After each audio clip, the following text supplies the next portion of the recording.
On October the 12th, 1885, a British Royal Navy patrol intercepted a drifting cargo ship named the Demeter off the coast of Australia. The sails were torn, the lifeboats were still securely attached, the crew of 32 men was completely gone. We've all heard this story before, the Mary Celeste, a classic maritime ghost story.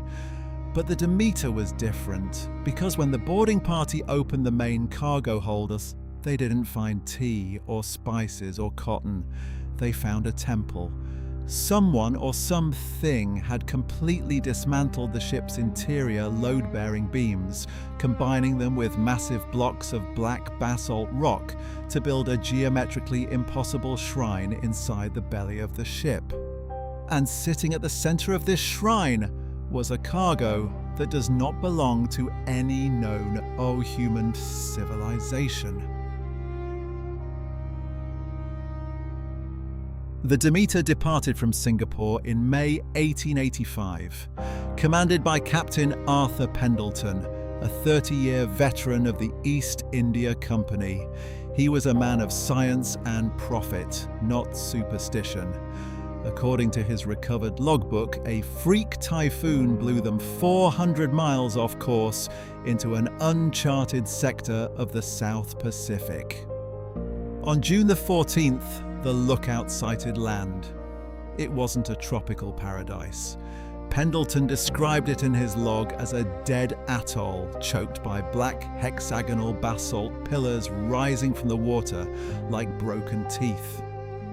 This description closely matches the ruins of Nan Madol in Micronesia, a real megalithic city built on coral reefs.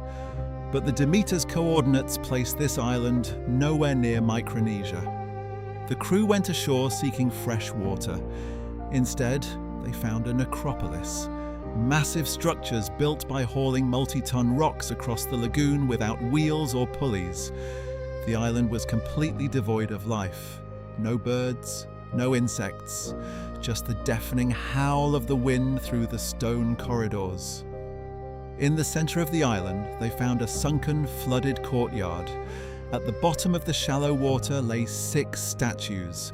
They were carved from a porous, pitch-black stone depicting entities with features that were mathematically precise, yet biologically wrong. Pendleton, seeing a financial opportunity to sell these artifacts to the British Museum, made a fateful decision. He ordered his men to hoist the statues aboard. It took 20 men and heavy rigging to lift just one. They placed them deep in the lower hold, sealed the hatch, and set sail for London. They brought the disease of the island onto their ship.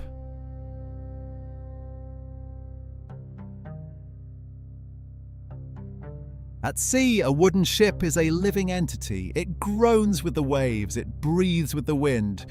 But 2 weeks after leaving the Black Island, the sounds of the Demeter changed. First mate William Graves kept a separate personal diary. It was found stuffed inside a waterproof canvas bag, nailed under the floorboards of his cabin. Graves wrote that the ship felt heavy, not physically, but atmospherically.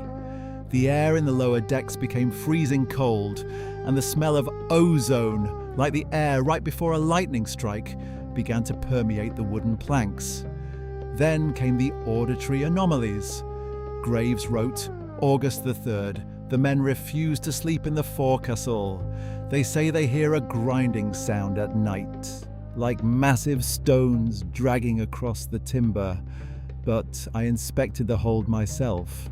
The statues are chained tight. They haven't moved an inch. Yet when I put my ear to the hatch, I hear a low hum, a vibration that makes my teeth ache.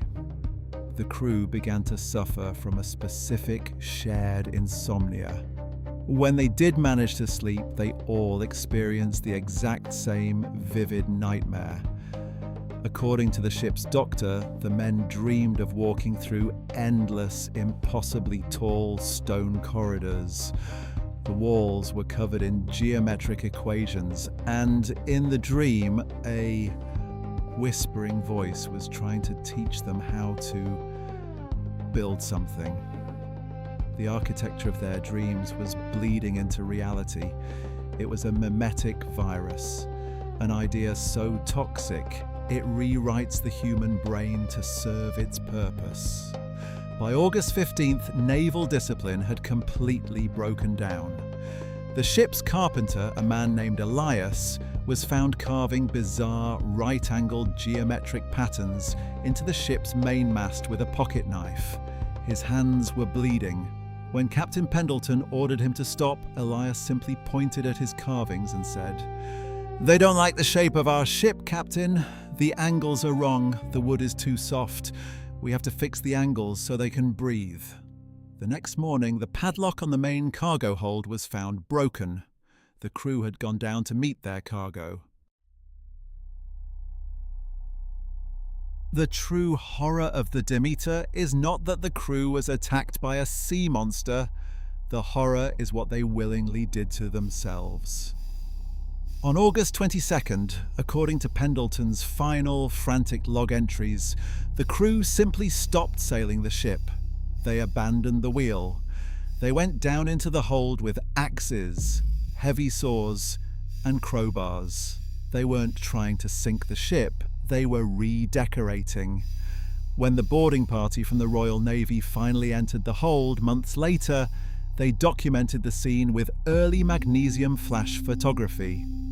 The official photos are sealed under the Official Secrets Act in the National Archives, but the inspector's written reports are chillingly detailed. The crew had systematically dismantled the internal load-bearing ribs of the Demeter. They used the ship's own structural timbers to construct bizarre, non-Euclidean arches around the 6 black statues.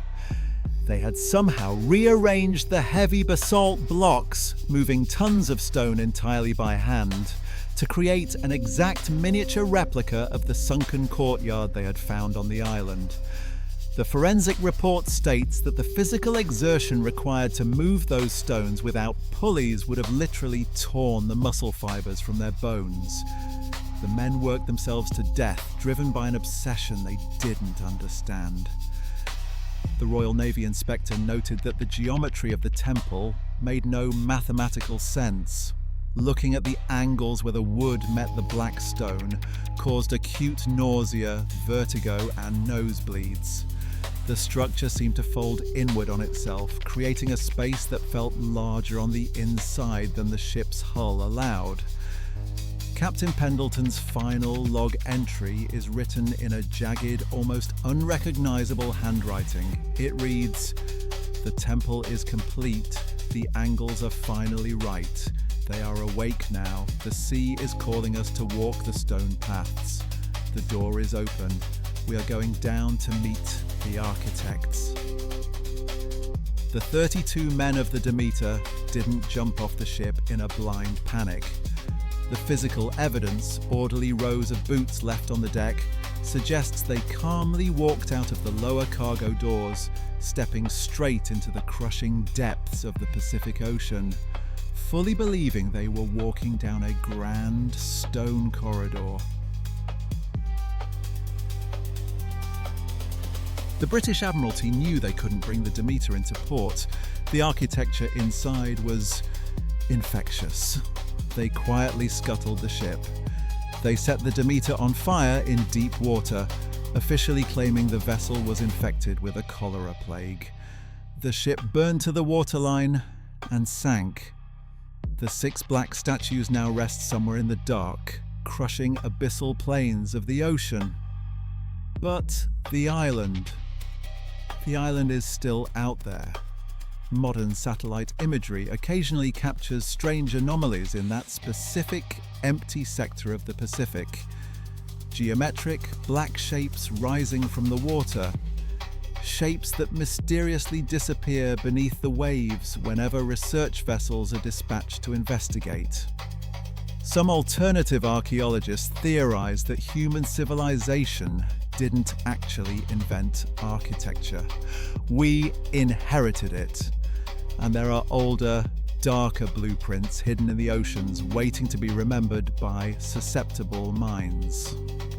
So, the next time you walk into a massive ancient cathedral or a towering brutalist concrete monument, pay attention to how the angles make you feel. Does the stone make you feel incredibly small? Does it feel like the geometry is watching you? If you ever start hearing a low hum coming from the walls, it might be time to leave. Now, I have a question for you. If you found a forgotten ancient artifact that promised to show you the true secrets of the universe, but the price was your sanity, would you bring it home? Tell me your choice in the comments. The most intriguing answer gets pinned. If this nautical nightmare chilled you to the bone, hit the like button. It helps us fund the next expedition, and subscribe to Static Archive. The truth is out there, and we are digging it up. Stay curious, but stay safe.